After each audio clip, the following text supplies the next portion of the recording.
Oke, hai. Selamat datang kembali di podcast Temen Ngobrol Ujang.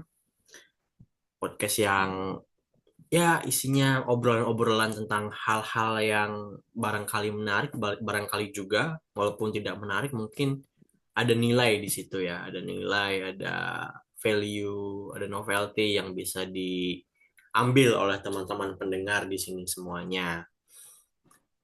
Untuk episode kali ini kita akan kembali membahas tentang seputar anak ya dan tumbuh kembangnya, yaitu mengenai anak dan ruang tumbuhnya.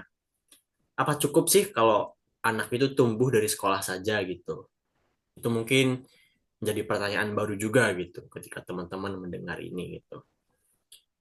Nah, perlu diketahui juga bahwasanya kita itu tumbuh tidak hanya dari apa yang kita dipelajari di kelas, sepakat kan mesti itu. Gak cuma gak cuma tumbuh dari kelas itu, tapi juga dari siapa yang duduk di sebelah kita, dari pohon yang kita panjat, kita juga bisa tumbuh dari sana, dan dari cerita yang kita dengar sebelum tidur pun juga demikian gitu. Ada banyak muatan-muatan yang masuk ke dalam pikiran kita, ke dalam jasmani kita, dan ke dalam perasaan kita gitu. Tak melulu soal di sekolah. Anak-anak itu ibaratnya seperti biji kecil ya, tak cukup hanya disiram dalam kurikulum gitu. Mereka juga butuh cahaya gitu, cahaya dari keluarga, butuh udara juga yang bisa di melalui permainan, dan juga bisa butuh tanah yang ramah untuk bertanya maupun mencoba. So, hari ini kita akan berbicara tentang ruang tumbuh yang tak selalu punya papan tulis dan bangku, tapi justru hadir di ruang-ruang yang sering kita abaikan. Apa cukup sih ruang tumbuh itu dari sekolah aja bagi anak? Gitu? Atau justru lebih banyak atau lebih dominan di luar sekolahan, di mana anak-anak benar-benar mulai hidup. So, untuk episode ini saya akan ditemani oleh teman saya, Mbak Wulan yang juga alumni S2 Pendidikan Dasar yang sekarang menjadi pegiat pegiat aktivis sosial juga yang aktif di lingkungan sekitar di entah itu aktivitas sosial, keagamaan dan lain-lain sebagainya. Halo Mbak Wulan. Halo Mas Ujang, Halo, apa kabar? baik nih, Baik ketemu ya. lagi ya. Mas Ujang apa kabar? Alhamdulillah baik juga.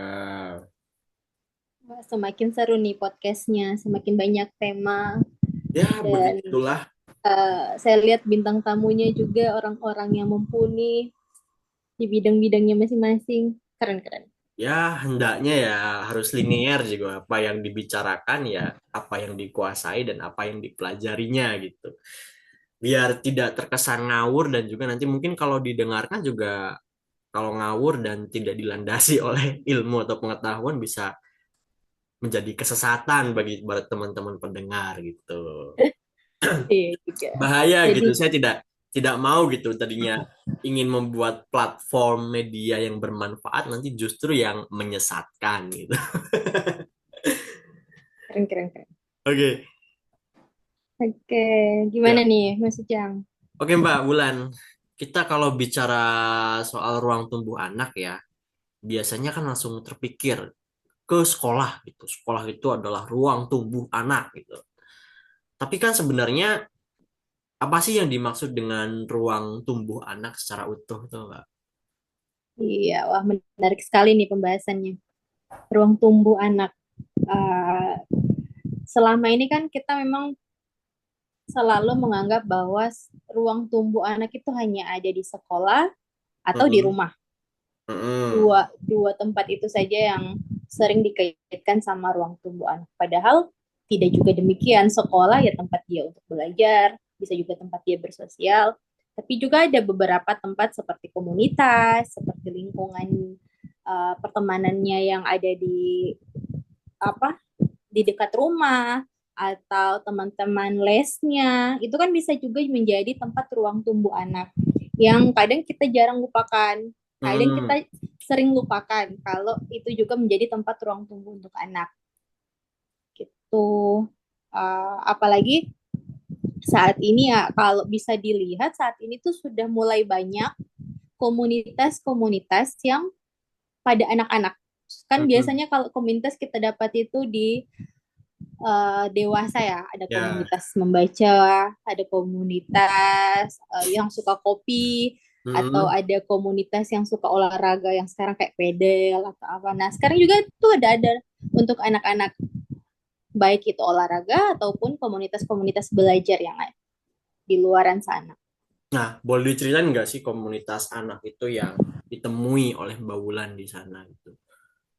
Kalau sekarang sih kebetulan kan saya sekarang Mas Ujung udah ini ya, udah pindah, Hmm. sudah di Sulawesi Tengah, biasa ikut suami. Hmm. Nah, kalau di sini yang kalau di Jogja kan ya komunitas-komunitas belajar anak itu udah banyak. Jadi kita Hmm. udah nggak kaget. Tapi kalau di daerah kan itu masih minim ya. Ya. Nah, yang saya temui di Sulawesi Tengah itu ternyata ada komunitas-komunitas untuk anak-anak. Ada yang tenis untuk anak. Itu Hmm. kan komunitas olahraga. Ya. Ada juga komunitas-komunitas, ada komunitas buku untuk anak-anak. Jadi ada komunitas dongeng anak dan Hmm. ada TBM-TBM yang memang fokus pada anak-anak. Biasanya kan kalau kita temui taman baca masyarakat. Oh, ini Hmm. untuk masyarakat umum. Tapi di sini ada taman baca anak yang memang untuk khusus anak-anak dan itu ada di daerah-daerah. Ada yang di Kabupaten Sigi, ada yang di Kota Palu, ada juga saya dapati komunitasnya di Tujuh Una-Una yang agak sedikit masih jauh dari pusat kota provinsi Sulawesi Tengah. Dan itu merupakan perkembangan yang sangat bagus untuk tumbuh kembang anak. Jadi anak punya ruang. Nah, kalau Hmm. di Palu yang saya sekarang lagi berteman dengan orang-orang komunitasnya itu ada salah satu komunitas ide kecil. Itu Hmm. mereka memang konsen ke anak-anak. Semua kegiatan yang mereka program itu untuk tumbuh kembang anak di luar sekolah. Dan itu programnya continue, tidak hanya stuck satu dua program saja, tapi ada beberapa program yang tiap bulannya ada saja. Semisal kemarin itu mereka ide kecil kerjasama dengan festival Ramporame, yaitu nanam padi. Nah itu kan tidak pernah anak-anak dapati di sekolah Hmm. ataupun di rumah. Di rumah mana ada, kecuali Yang orang tuanya petani. Tapi petani. kan jarang juga, iya. Hmm. Tapi kan jarang juga kan orang Hmm. tua ajak anak untuk pergi bertani karena pagi-pagi biasa orang tua ke sawah, anak ke sekolah. Hmm. Nah, itu ide kecil mengadakan program menanam, mengajari anak-anak untuk menanam padi. Nah, ternyata anak-anak tuh excited karena itu hal baru untuk mereka. Mereka bisa dengan riang gembira bermain di ladang. Mereka bisa tahu cara menanam, mereka bisa tahu proses-prosesnya. Nah, itu kan juga merupakan tumbuh kembang anak secara ini ya motorik ya, bukan hanya psikomotorik. Hmm. Gitu sih Mas Ujang untuk yang hari ini aku temuin di Palu. Kayak menarik ya tadi ada komunitas yang di dalamnya itu memfasilitasi tumbuh kembang anak di segala dimensi ya.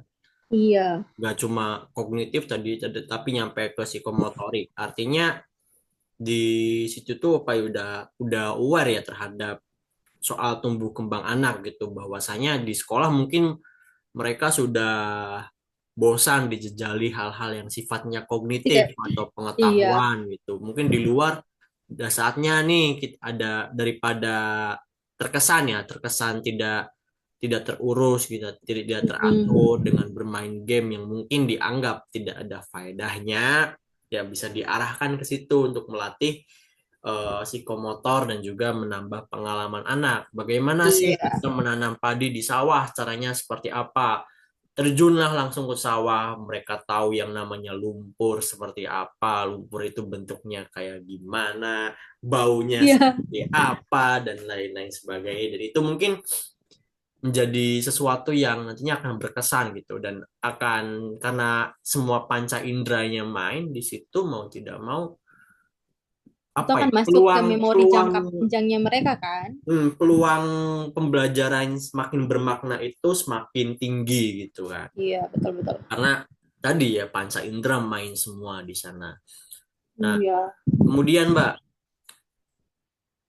hmm, apa aja sih sebenarnya dimensi perkembangan anak itu yang justru tidak selalu bisa ditampung atau dijawab oleh sistem persekolahan formal? Oh, kalau menurutku tuh banyak ya sebenarnya. Ya, Karena apa aja gitu.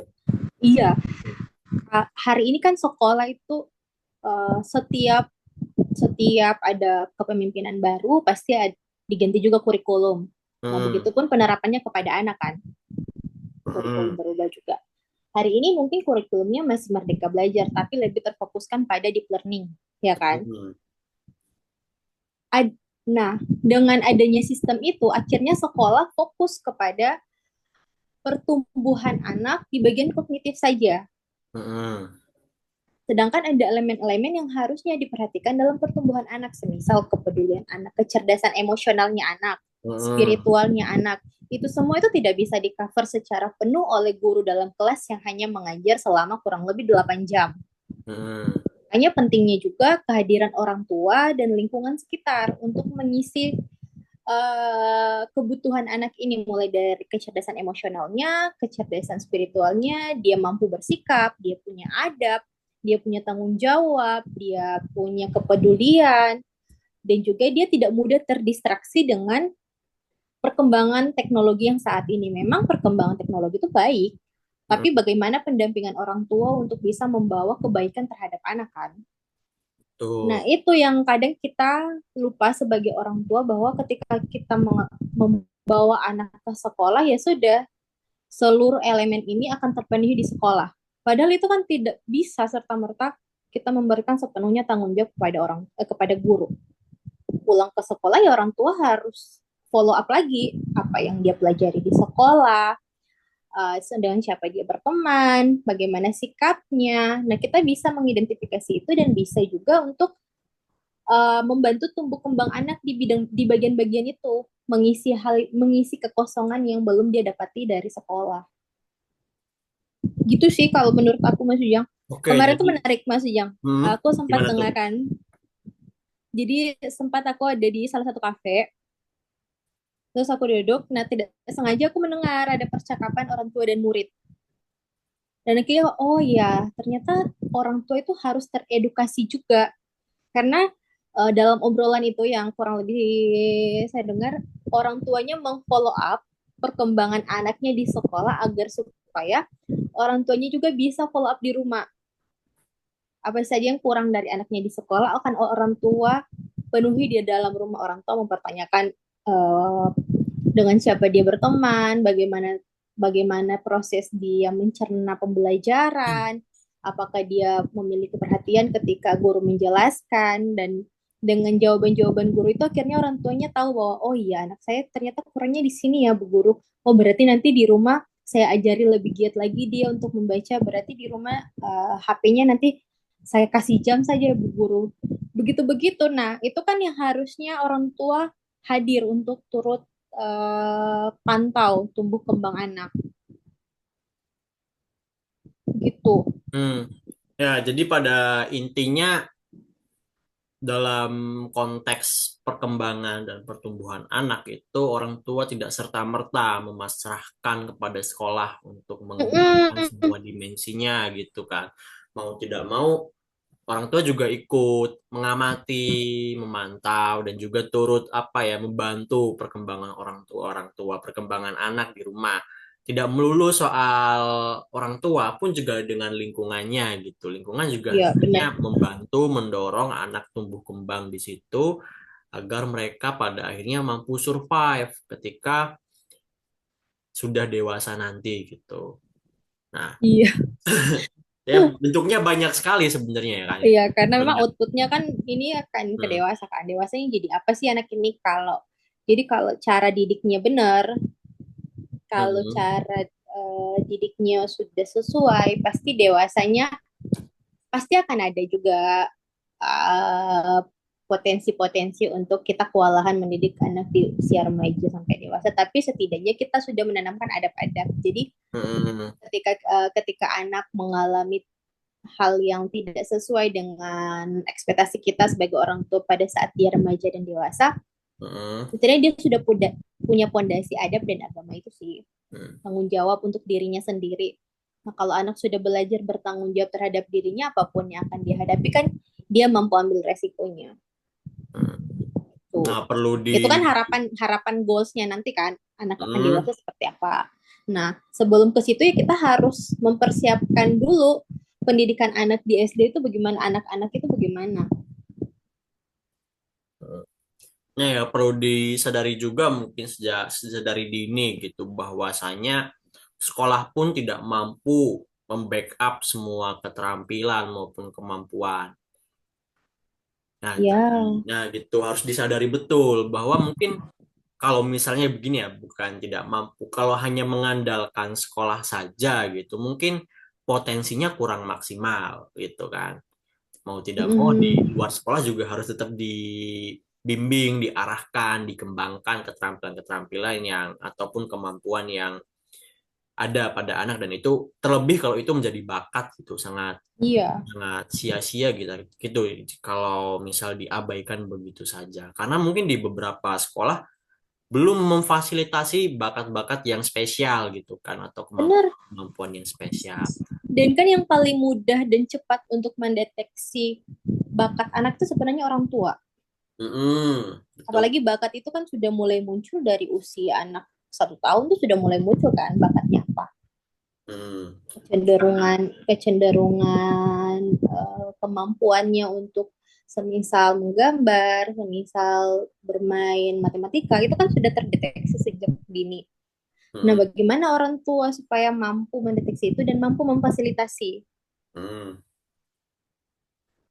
Nah, itu kan Pak karena sebenarnya kan yang paling banyak waktu dihabiskan oleh anak itu bersama keluarga, lingkungan sekitar dan orang tua gitu. Di sekolah mungkin hanya Iya, dari jam 7 sampai jam 12 atau ekstrimnya di anak sekolah dasar mungkin sampai jam 3 kan selebihnya itu sudah berada di sekitar bukan di sekolah lagi gitu entah di lingkungan entah kembali ke rumah gitu mau tidak mau kan mereka yang lebih banyak gitu mengetahui mengetahui iya. apa yang dilakukan anak gitu dan menjadi potensi Mm-mm, benar. ya. Dan kalau bisa tuh di rumah ya jangan pakai pola kurikulum di sekolah, jangan Mm-mm. pakai cara mengajar ke anak dengan gaya-gayanya guru, tapi ajaklah anak bermain. Karena kan anak sudah mumet ya di sekolah, Mas. Mm-mm. Sekian berapa jam mereka menghabiskan waktu untuk belajar. Dan satu hari itu kan ada berapa mata pelajaran. Mm-mm. Jadi secara otak itu mereka sudah capek.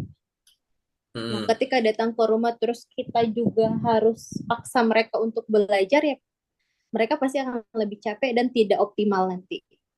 Jadi cara Ah, kita sebagai orang tua ya ajak bermain sembari menyisipkan pelajaran-pelajaran. mm.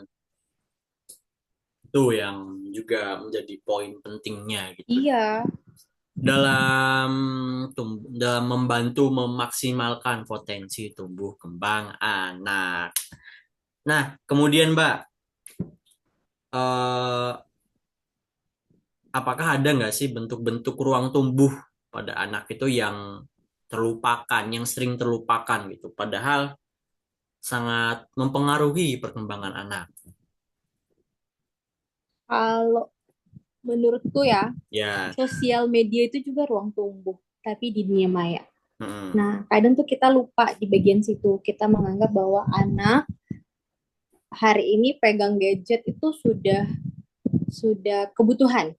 mm, Tapi kita lupa bahwa anak itu belum bisa memfilter mana saja yang bisa dia masuki di dunia maya, mana saja yang bisa dia gabung entah itu baik grup atau mana saja yang bisa dia baca, video mana saja yang bisa dia lihat. Itu kan anak belum belum bisa untuk menfilter. Nah, itu tugas kita sebagai orang dewasa kan. Kalau mm, semisal ruang tumbuh komunitas, ruang tumbuh lingkungan, ruang tumbuh uh, tempat les, ruang tumbuh tempat olahraga itu kita bisa temui dan itu hal positif mm, pun kalau ada minus-minusnya hal-hal negatif ya kita itu tidak terlalu banyak tapi di ruang digital ini yang kita menganggap bahwa ini adalah kebutuhan anak kita luput di situ kita luput bahwa anak bisa mengkonsumsi hal-hal negatif dari situ, kita luput bahwa anak bisa membuat komunitas-komunitas obrolan-obrolan yang entah di dalam itu sudah mulai obrolan dewasa, obrolan porno, yang seharusnya anak-anak Mm-mm. pra-remaja ini kan dari usia dari kelas 6 ya, naik ke Mm-mm. SMP itu baru mulai pra-remaja sampai remaja kan. Yang anak-anak harusnya baru kelas 3 SD, kelas 4 SD sudah mulai merasakan pra-remaja, sudah mulai merasakan pra-pubertas, padahal itu kan belum usianya. Nah, itu Mm-mm. dipengaruhi juga oleh ruang tumbuh sosial media, apa yang mereka lihat, apa yang mereka tonton. Di situ harusnya orang tua juga aware untuk terus pantau. Jangan sampai dengan pola asuh yang, oh, kita menghargai kok privasi anak, tapi kita lupa untuk mengontrol dan mengevaluasi bahwa ada juga privasi yang harus orang tua masuk. Tidak semua privasi anak-anak itu menjadi haknya, tapi ada privasi anak yang orang tua boleh ikut campur di bagian sini agar supaya tidak kebablasan. Mm-mm. Itu sih Nah, kalau menurut aku yang kita kita kurang luput, kita luput untuk terus perhatian di bagian situ ya, ya, dengan memberi gadget, memberi memberi dunia maya kepada anak. nah, ya bermedia sosial gitu ya Mm-mm. di untuk anak mungkin menjadi suatu kebutuhan di apa Iya, pribadi nih gitu. Tapi kan tidak tidak serta-merta mereka bisa bebas mengakses semuanya karena di media sosial itu semuanya ada gitu. Mulai dari apa ya hal yang bermanfaat dan hal yang tidak bermanfaat pun ada semua. Nah, dikhawatirkannya anak-anak itu tadi ya belum belum mampu membedakan mana sih yang bermanfaat bagi mereka, mana yang tidak bermanfaat gitu. Jangan-jangan karena belum mampu membedakan, takutnya nanti mereka terjerumus ke hal-hal yang tidak bermanfaat tadi gitu, atau yang cenderung bahkan merugikan mereka gitu ke depannya. Nah, itu mau tidak mau itu bukan ranah privasi anak lagi gitu. Bukan iya itu bukan harus ada bukan kontrol, privasi harus ada andil secara orang tua. mutlak gitu kan. Itu masih hal yang harus dikontrol oleh orang tua karena anak masih belum mampu berpikir dengan jernih gitu. Apa sih itu apakah itu bermanfaat secara jangka panjang atau enggak atau justru berpotensi sangat merugikannya. Karena kan kembali lagi kepada masih banyak ditemuinya kasus-kasus tuh, kasus-kasus tindak pidana pada anak yang berangkat dari sosial media atau dari media sosial seperti penculikan, pemerkosaan, penipuan dan lain-lain karena berangkat dari media sosial itu. Iya, Untuk mengatasi itu salah satunya adalah mengedukasi, entah mengedukasi anak, mengedukasi orang tuanya orang tua. juga maupun orang tua yang mau tidak mau andil dalam kegiatan bermedia sosial anak, memantaunya gitu agar sesuai dengan koridor koridor tumbuh kembang anak. Kalau misalnya dibiarkan saja mungkin eh, anak mereka akan mengalami kerugian ya, kerugian entah itu materi maupun non materi gitu. Dan pada akhirnya secara meluas itu menjadi butterfly effect ya, butterfly effect yang eh, Iya benar-benar butterfly effect. butterfly effect yang nanti akan berefek pada jangka panjang mempengaruhi sistem bermedia sosial gitu, tata cara maupun nanti di luarnya seperti apa gitu. Itu sangat sangat penting ya, perlu disadari ya pada poin-poin Iya, perlu disadari, perlu dibenahi juga gitu. Orang tua memantau dan memantau dan juga mengontrol gitu bukan proses kegiatan bermedia sosial pada anak, tidak membatasi tapi mengontrolnya gitu. mm-mm. Karena tadi eh, anak pada zaman sekarang butuh yang namanya bersosial menggunakan media gitu. Dan tidak melulus soal negatifnya, ada positifnya juga kan bermedia sosial itu gitu. Mereka bisa membangun relasi dari sana, bertukar pikiran, bertukar ide selayaknya orang dewasa, tapi dalam konteks anak-anak gitu. Nah, kemudian Mbak, gimana sih peran keluarga itu dalam menciptakan ataupun membatasi ruang tumbuh anak di luar sekolah? Kalau peran keluarga itu pastinya itu sangat ini ya, keluarga itu apalagi orang tua memiliki peran penting dan paling utama untuk mensupport seluruh kegiatan anak yang ada di luar sekolah. Mm-mm. Karena orang tua yang mau support itu akan berdampak sangat besar terhadap tumbuh kembang anak. Seperti semisal orang tua mau membawa anak ke perpustakaan, orang Mm. tua mau membawa anak ke toko-toko buku, orang tua mau membawa anak untuk ikut kegiatan-kegiatan ekstrakurikuler, atau orang tua kan itu anak tidak tahu ya, Mm-mm. anak tidak anak tidak akan mudah untuk memperoleh informasi terkait komunitas-komunitas ataupun aktivitas di luar sekolah. Nah itu kan semua dari orang tua Mm-mm. mendapatkan informasi itu. Jadi orang tua juga harus harus apa ya harus menggunakan media sosial itu bukan hanya untuk sebagai ranah pribadi untuk ajang selfie aja atau posting-posting kehidupan sehari, tapi juga untuk mencari tahu, mencari informasi ada enggak komunitas untuk anakku yang bisa membawa pertumbuhan yang baik untuk anakku. Nah, itu sangat penting untuk orang tua tahu. Jadi orang tua juga harus lebih tahu menggunakan sosial media, orang tua juga harus lebih informatif, orang tua harus membuka peluang-peluang itu untuk anak-anak. Karena orang tua yang akan jadi perantara bagi anaknya memperoleh pengetahuan yang lebih selain dari sekolah. Mm. Karena kan tidak mungkin tetangga. Ya, Ngapain tetangga ngurusin anak orang? Ya bisa aja sih kalau semisal tetangganya punya anak juga yang sama-sama mm-mm. bermain. Ayo Bu, ikut ini, ada kegiatan ini dari komunitas ini. Itu kan Mm-mm. bisa. Nah, Karena itu sekarang informasi kan sudah sangat menyebar ya. Tinggal dari kita, betul. mau nggak kita nangkap informasinya, mau nggak kita follow up, mau nggak kita tanya, wih, kapan nih kegiatannya, bisa nggak anak aku daftar? Itu kan dari kita orang tua, mau nggak? Mm-mm. Nah, Terus kayak anak mau menumbuhkan apa keinginan baca ke anak, mau nggak kita ngeluarin uang untuk beli buku ke anak? Atau kalau kita belum punya kemampuan finansial seperti itu, mau nggak kita bawa anak ke perpustakaan mengkonsumsi bacaan-bacaan secara gratis? Nah itu kan dorongan-dorongan itu yang membuat anak juga keluar dari zona nyamannya, anak juga, membuat anak juga lebih memiliki pengetahuan yang luas. Itu seperti sistemnya pertama ya orang tua, nah, gitu berarti Mas Ujang. peran orang tua itu apa ya? Sebenarnya sangat mendukung gitu, harus mendukung, bukan sangat mendukung, harus mendukung dalam menciptakan ruang tumbuh dan berkembang anak gitu. Jangan Hmm. batasi, apalagi membatasinya apa sih namanya? Ya membatasi ruang tumbuh ke arah yang positif gitu. Kalau ke arah negatif mungkin it's okay ya, it's fine gitu. Tapi kalau ke arah yang negatif boleh dibatasi gitu. Sangat sangat justru sangat dianjurkan untuk dibatasi untuk Ya tetangga. iyalah. Siapa yang mau juga lagian kalau misal orang tuanya itu waras ya. Siapa yang mau anaknya itu tumbuh ke ruang yang negatif itu kan nggak ada.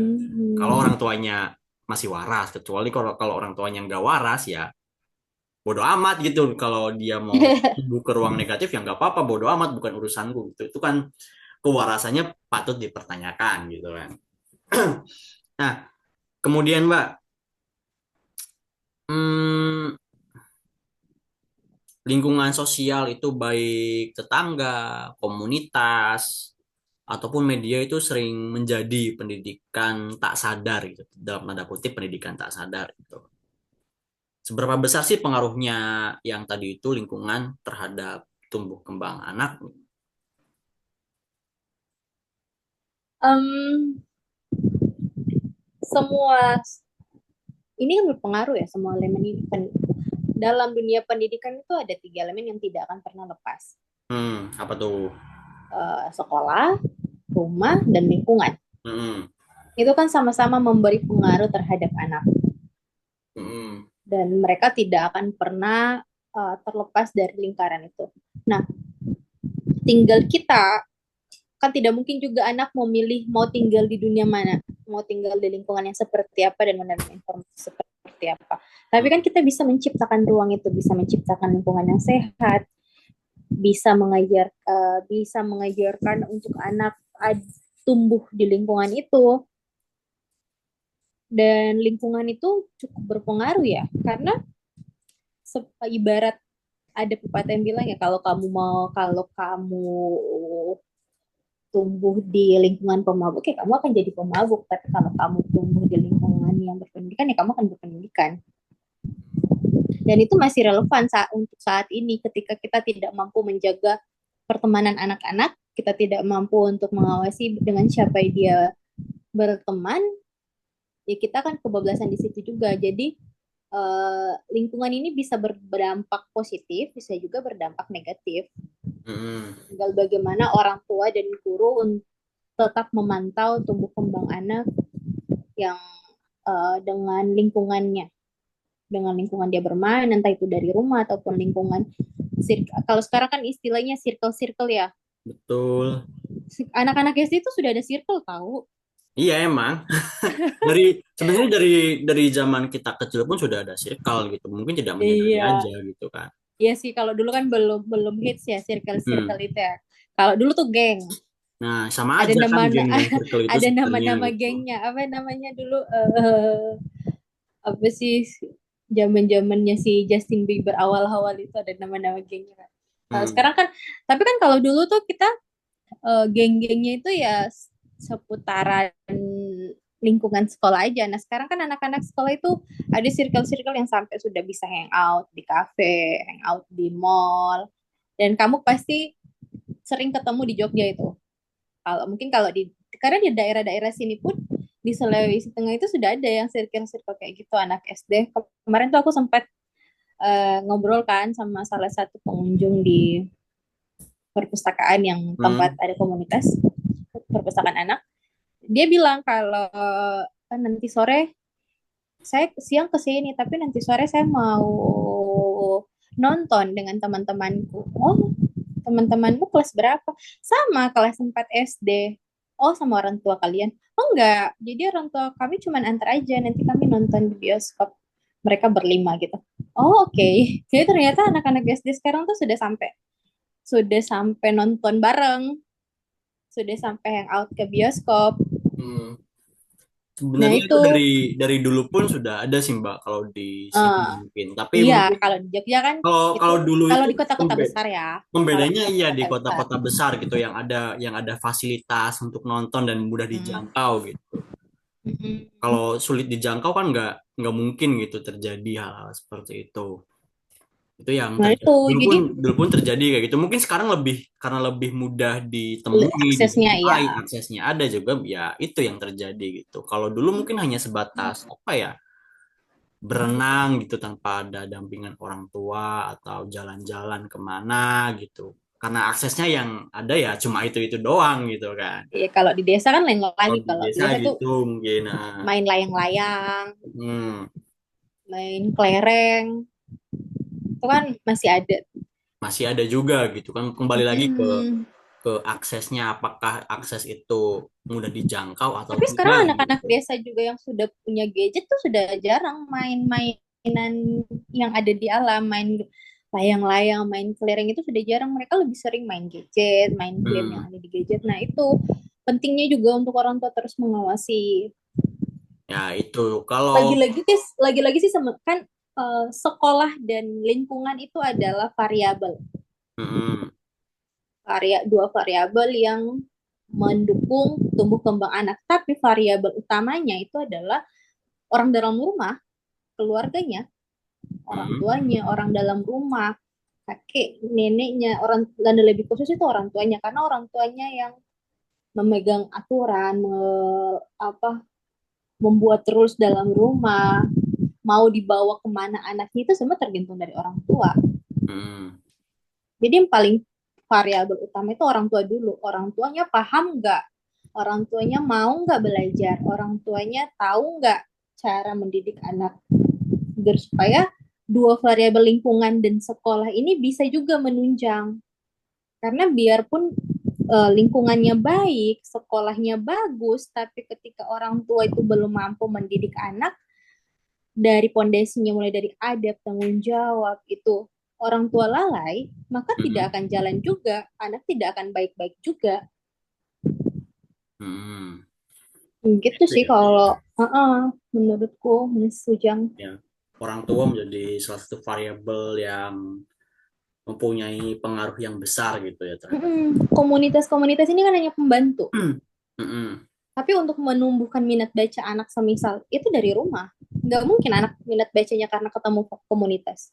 Dengan dia punya minat baca, akhirnya kita mencarikan komunitas yang bisa untuk jadi ruang tumbuhnya. Dia punya teman-teman di situ, dia bisa tukar hasil bacaannya dengan teman-teman yang lain, dia punya Mm. referensi lain. Kalau anak-anak yang bisa melukis, kita kita support dia dari rumah, setelah itu kita carikan komunitas. Kan seperti itu sebenarnya polanya. Jadi Mm. komunitas ini hanya membantu untuk lebih memperdalam tumbuh kembang anak. Tapi lagi-lagi orang tua yang berperan aktif di situ Nah, dan oke. berperan penting. Ya, itu ya. Jadi tadi ya poin pentingnya di orang tua lagi-lagi gitu. Dan komunitas hanya sebagai pendukung saja gitu, pendukung Iya, memfasilitasi gitu. Kan pada akhirnya kan orang tua itu menyetujui atau tidak kan gitu. bener. Orang tua mau nggak? Nah, mau nggak gitu, setuju atau enggak, sepakat atau tidak anak diarahkan ke Karena sana kan gitu. sekarang kegiatan ekstrakurikuler yang di luar lah, Hmm, itu kan nggak ada yang gratis ya, ya, berbayar semua. Orang hmm, tua mau nggak ngeluarin duitnya sekian, bukan hanya duit untuk sekolah, ya. Tapi buku untuk anak, tumbuh apalagi tumbuh buku anak. kembang Buku di anak itu mahal negeri tahu, yang Jam. lain. Apa? Buku anak itu mahal. Buku anak itu lebih mahal daripada buku orang dewasa malah. Bener. Nah, Kita dapat buku yang tebel aja itu paling ya paling rate-nya 150-an, tapi buku anak yang tipis banget itu harganya hmm. 200 ribuan. Ya itu ya karena karakteristik buku anak dan karakteristik orang Ya, dewasa juga kalau buku anak berbeda kan gitu memang kan. dia bergambar kan. Ya bergambar, bahannya juga berbeda, Mm, dalam mendesain bukunya juga berbeda. Kalau buku orang dewasa banyak mungkin, iya, ilustrasi-ilustrasinya. Kalau orang mungkin, dewasa kan hanya cari nah selain ilustrasi juga hanya dari cerita. segi Naskah juga, bentuknya juga berbeda gitu. Mungkin ya kalau buku orang dewasa kan sudut-sudutnya lancip tidak masalah mungkin. Tapi bagi anak itu apalagi anak usia dini iya, sangat nggak diperhatikan boleh kan betul itu. sudut itu jangan sampai Mm, lancip karena takutnya nanti melukai dirinya kan. Nah, itu makanya iya, lebih banyak apa ya diperhatikannya gitu. Itu buku yang biasa makanya dia agak belum mahal. belum lagi bukunya bentuknya pop up gitu kan. Itu beda lagi Iya, gitu. beda lagi. Ya, semakin semakin banyak apa namanya? Ya, semakin banyak persyaratannya biasanya akan semakin mahal gitu. Mm. Nah itu Ya, orang tua mau nggak ngeluarin uang hmm, untuk itu? ya itu adalah harga yang harus dibayar mungkin ya untuk memaksimalkan Iya, potensi gitu. Memaksimalkan potensi bukan menjadikannya menjadi seorang pembaca ulung tidak, hanya memaksimalkan potensinya gitu. Kalau mm, mereka mau ke sana mungkin lebih kemungkinannya itu lebih besar untuk jadi gitu kan. iya Tapi karena kan anak, kalau kita membiasakan anak untuk didongengin, hmm, membiasakan untuk anak baca buku cerita ataupun cuma lihat-lihat dari gambar dari buku, itu hmm, juga akan mempermudah anak nanti untuk masuk sekolah, dia bisa mudah belajar membacanya tanpa perlu mengeja. Kan sekarang mengeja itu sebenarnya sudah tidak relevan lagi kan. Banyak cara lain. Mendongeng itu justru lebih relevan untuk anak bisa belajar baca tulis. hmm. Ya Uh, uh, tergantung tergantung kontekstualnya juga sebenarnya sih Mbak. iya, Ada yang jadi semua itu akan mendukung tumbuh kembang anak secara kognitif, psikomotorik, afektif. hmm, Itu apa media-media belajar itu yang disediakan orang tua itu akan mendukung. oke. Terus Mbak, seringkali anak juga itu dianggap nakal saat di luar sekolah. Itu pun nakal. Nakal itu sebenarnya apakah menjadi tanda bahwa ruang tumbuh mereka itu dibatasi atau tidak dikenali nggak sih? Aku tuh masih bingung soal nakal ini. Anak-anak emang nakal ya? Dalam, Uh, nakalnya ini gimana sih sebenarnya konteks nakal? nah nakal itu kan Nakal untuk banyak anak-anak itu gimana konteksnya? banyak banyak variasinya kan ya Iya sebenarnya. kan? Ya, Ada kalau nakal yang nakal orang dewasa ya ngedrugs, minum alkohol itu udah kategori nakal. Nah, tapi kan kalau anak-anak kalau semisal dia jahil, Hmm. eh, apa ya nakalnya anak-anak gimana sih emangnya? Ya Saya dulu mungkin pernah ngajar kan, ah, maksudnya terus anak ini jahil banget, jahil banget. Bahkan ketika saya menjelaskan, anak itu yang, ayo teman-teman, gak usah dengar bu gurunya, tapi pakai bahasa daerah kan. hmm, Gak usah dengar bu gurunya, biarin aja dia jelasin. Nah, karena aku belum tahu, masih minim pengetahuan soal tumbuh kembang anak, aku pikir itu nakal. hmm, Ternyata enggak, dia itu hanya butuh perhatian, karena di rumah mungkin dia tidak dapat perhatian yang lebih.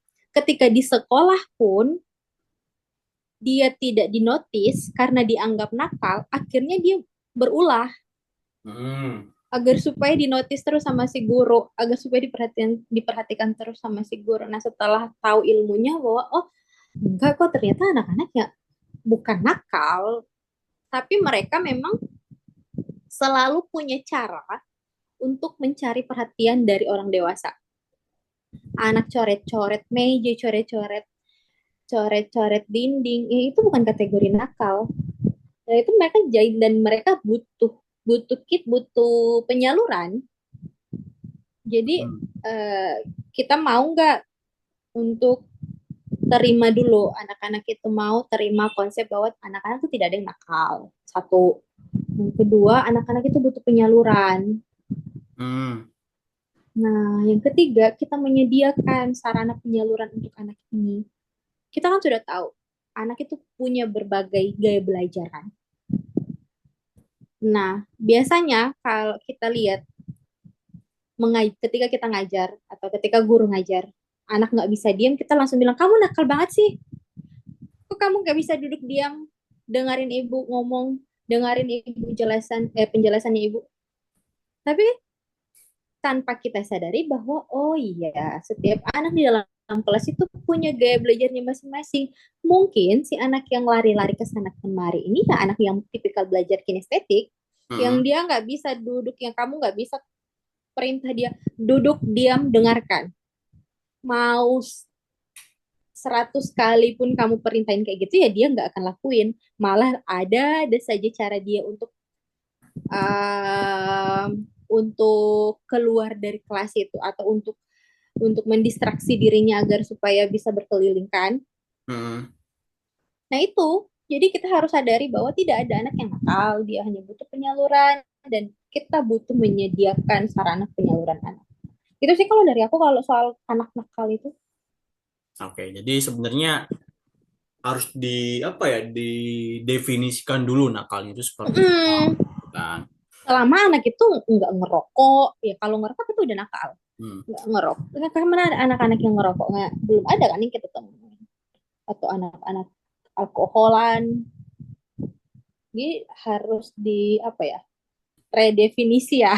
Nah, bukan diredefinisi, tapi disesuaikan konteks nakalnya itu Oke, seperti apa diselesaikan gitu kan. kalinya. Ha. Nah, kalau misalnya nakalnya itu melanggar norma sosial yang berlaku di sekolah atau Hmm, di masyarakat, itu mungkin nakal. Tapi kalau misal nakalnya itu jahil ya, hanya bukan mengganggu yang melanggar norma ya, itu mungkin masih disebut kategori mencari perhatian saja dengan menunjukkan sikap-sikap yang dianggap berlebihan gitu kan. Nah, iya. kemudian Mbak, boleh pernah nemu nggak sih contoh atau pengalaman gitu ya tentang anak yang justru itu tumbuh optimal di luar sekolah daripada di sekolah gitu. Hmm,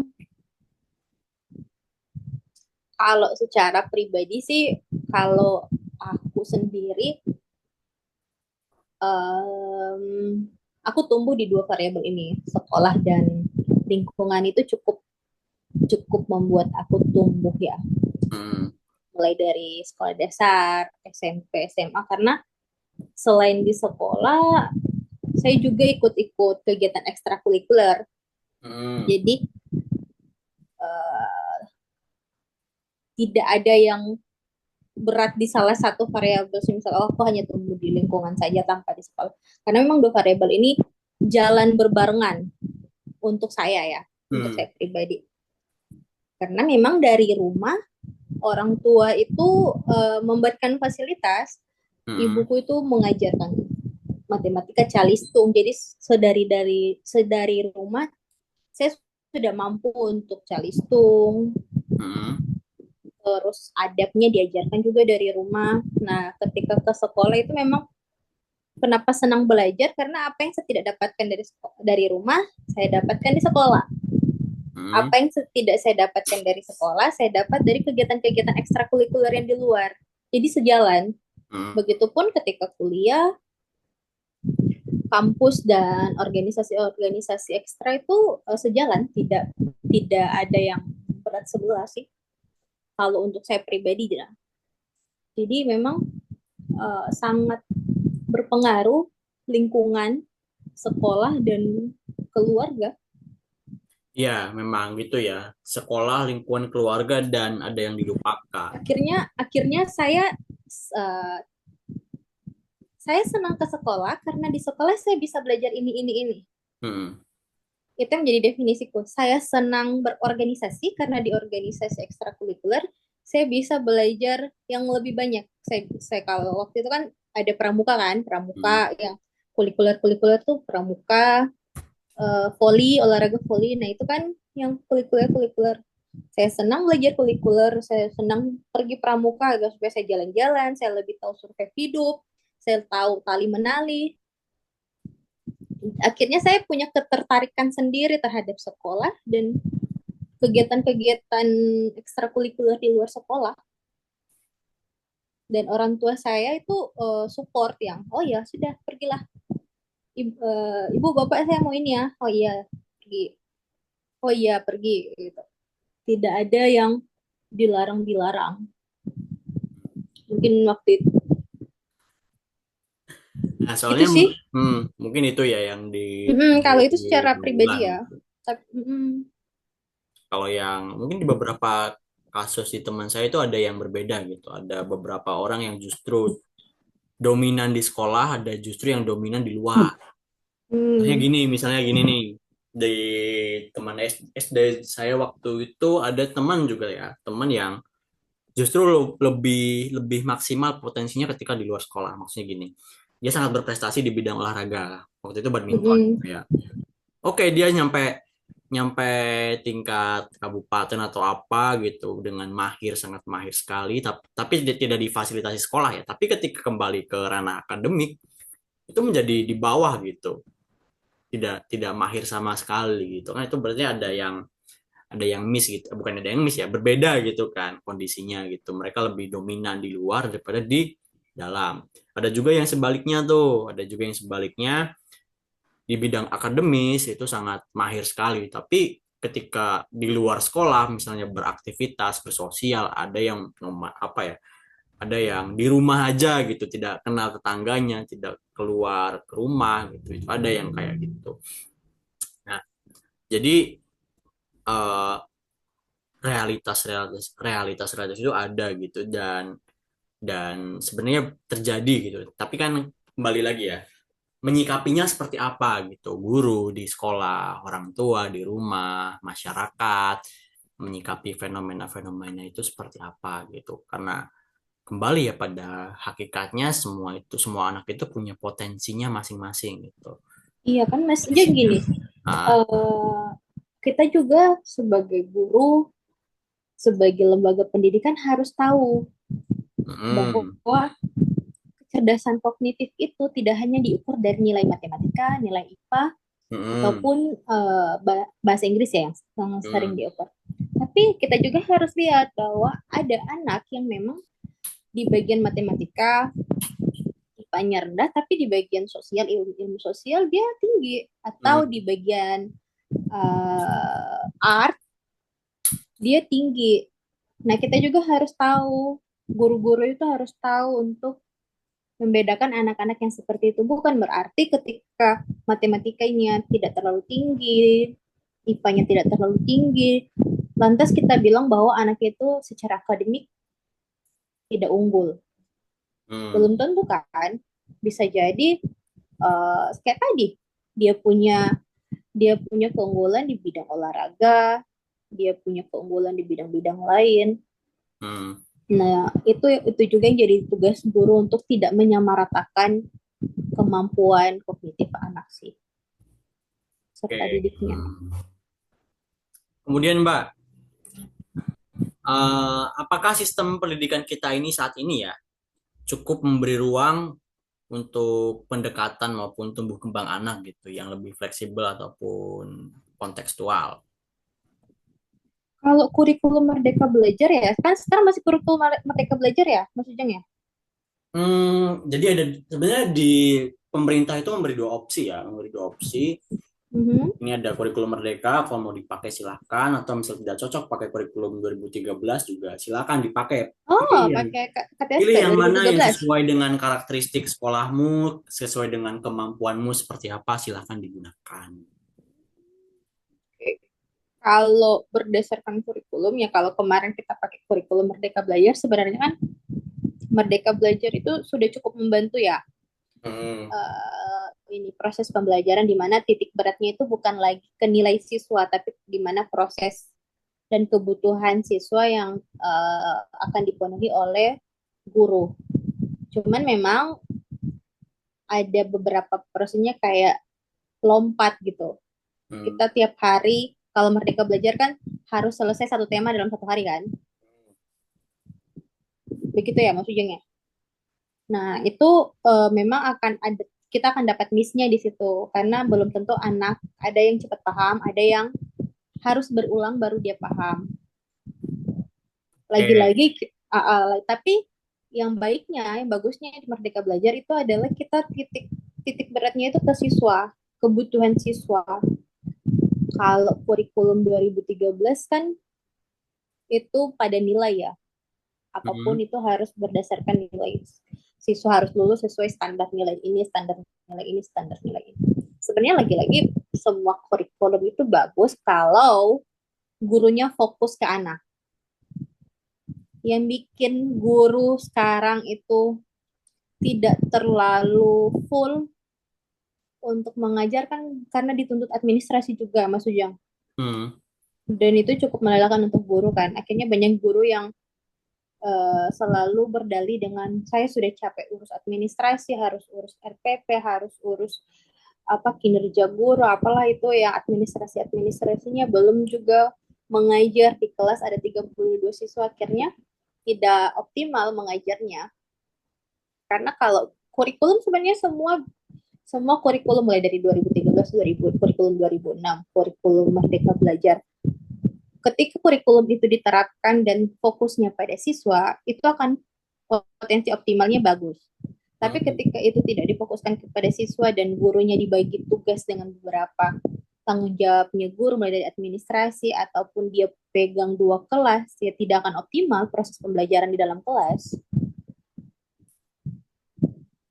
Ya sih memang apa ya, administrasi itu ya yang menjadi sebenarnya diresahkan juga oleh banyak guru gitu ketika entah itu kurikulum Merdeka maupun kurikulum 13 KTSP semuanya masih terkendala di administrasi gitu sehingga Iya, peran dia sebagai pendidik dan pengajar itu tergeser oleh beban administrasi dan juga iya, itu diperburuk oleh sistem di mana yang ada di beberapa case tertentu.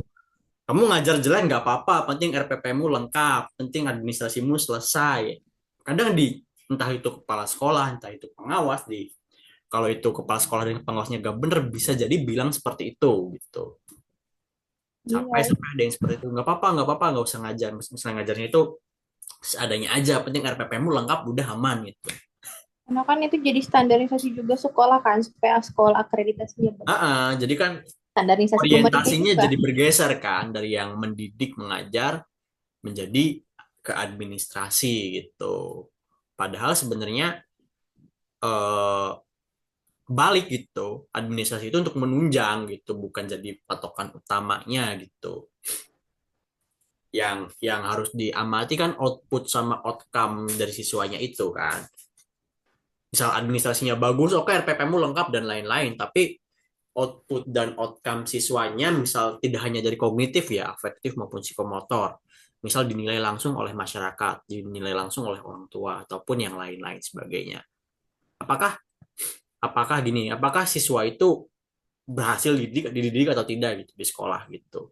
Ketika berperilakunya ternyata tidak sesuai, tidak beradab, itu kan menjadi salah satu tanda sekolah itu gagal gitu.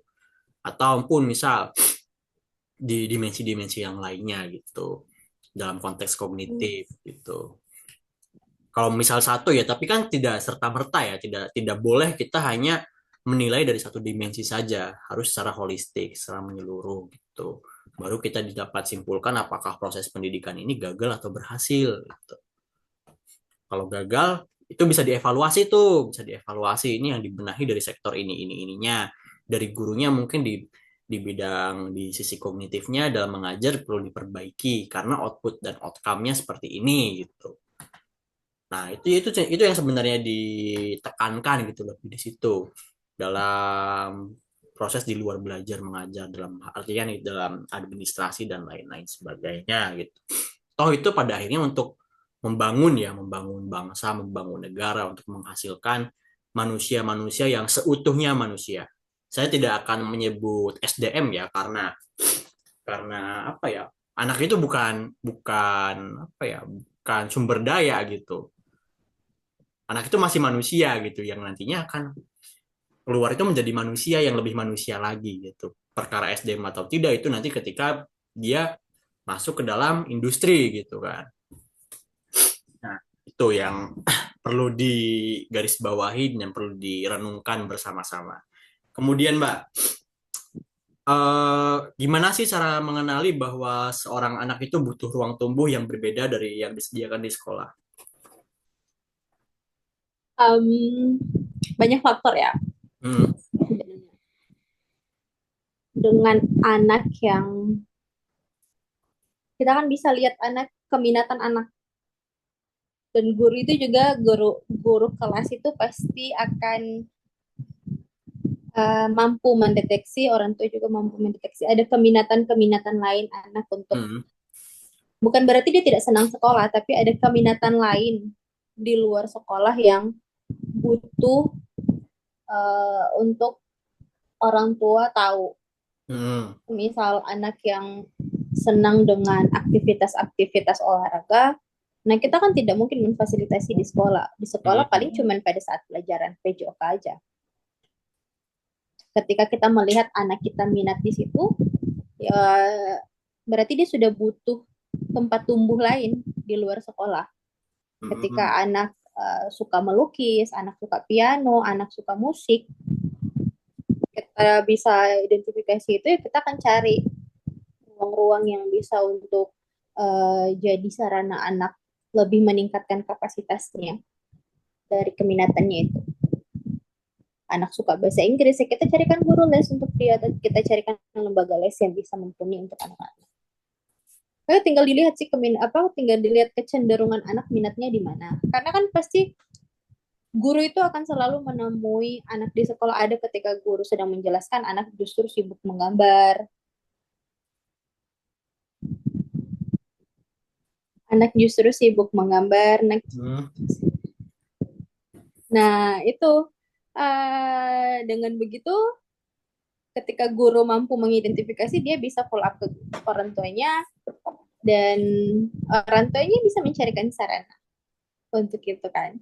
Hmm. Makanya itu aku bikin akun platform juga, belajar Hmm. utama. Nah, di situ aku sharing-sharing soal tumbuh kembang anak, mulai dari sifatnya, mulai dari cara kita mengenali minat bakat dari anak, cara kita mengetahui gaya belajar anak. Nah, semoga orang tua yang masih belum tahu Hmm. secara rinci tuh, aku ingin share itu untuk jadi bahan edukasi juga untuk orang tua dan guru. Mungkin teman-teman pendengar bisa ikut mengamati, ikut mendengar, ikut menonton platform yang Iya, dirilis karena di oleh situ Mbak aku Dian bahas gitu. bahas Hmm. juga terkait kayak bagaimana sih cara orang tua untuk bisa membantu anak belajar di rumah Hmm. kan. Karena selain dia waktunya belajar di sekolah, dia juga waktunya belajar di rumah karena pasti ada pekerjaan rumah kan. Hmm. Sekalipun aku sebenarnya kurang sepakat sih sama pekerjaan rumah. PR itu menurutku tidak terlalu efisien, Mm-mm. tidak terlalu efektif untuk anak. Nah, dengan kita tahu, orang tua tahu bahwa anak butuh tahapan-tahapan berikut untuk ketika dia belajar di sekolah, misal di rumah kita menyediakan tempat yang baik untuk anak, kita menyediakan bahan ajar yang baik juga untuk anak, kita menyediakan buku, semisal kita memberikan waktu belajar bersama. Jangan sampai kita hanya memberikan fasilitas, tapi Hmm. lupa memberikan waktu. Hmm. Anak itu akan cepat tumbuh, cepat nangkap kalau belajar bersama orang tua, tapi juga orang tua jangan emosian. Karena pasti kita ya beda kan, kalau guru Hmm. kan sudah terlatih ya, tapi kalau orang tua kan di rumah ada anak coba baca ini, anaknya masih mengeja kan, biasa orang tua kok kamu, nah itu juga yang harus diperhatikan sama orang tua. Anak itu tidak tidak langsung tahu, anak tidak langsung tahu huruf A, anak tidak langsung tahu angka 10. Hmm. Anak akan tahu ketika diajarkan. Nah, cara kita mengajar supaya anak bisa tahu, jangan didikte, jangan dimarah, jangan diintervensi. Ajaklah dia ngobrol seperti selayaknya orang dewasa, seperti sesama, kayak kalau ibu dan bapak ngobrol. Ya ajak juga anak ngobrol begitu, dengan ngobrol begitu kita bisa sisip sisi pembelajaran-pembelajaran. Gitu sih, Mas Ujang. Oke, jadi tadi ya poin pentingnya itu untuk mengenali bahwa anak itu punya butuh ruang tumbuh ya harus dikenali gitu, entah itu oleh guru di sekolah ataupun oleh orang tua ketika di rumah, dan hendaknya difasilitasi dan juga didampingi dan juga diberi waktu untuk tumbuh kembangnya. Nah, Hmm. pada akhirnya anak-anak itu tak lahir hanya untuk menjawab soal sebenarnya kan, tapi untuk menjawab hidup. Dan hidup sayangnya itu tak hanya berlangsung dari jam 7 sampai jam 12 saja gitu. Maka ruang tumbuh mereka itu harus lebih luas dari pagar sekolah. Dia harus bisa Betul. dulu rasa penasaran, mengizinkan mereka jatuh, dan memberi ruang untuk menjadi gitu. So, terima kasih teman-teman yang sudah mendengarkan obrolan pada episode ini. Semoga setelah ini kita tak lagi bertanya, anak kita di sekolah, anak kita sekolah di mana sih gitu. Tapi berubah pertanyaannya menjadi anak kita sedang tumbuh di mana. Nah, Oke, betul. sampai jumpa di Menarik, menarik. episode berikutnya. Karena belajar nyatanya tak pernah berhenti saat bel pulang berbunyi. Terima kasih, sampai jumpa di episode berikutnya dengan topik ataupun obrolan yang menarik lainnya. Tetap pantau terus, tetap ikuti terus podcast temen ngobrol Ujang karena di situ ada obrolan-obrolan bermanfaat lainnya, harapannya seperti itu. Oke, salam sehat dan terima kasih.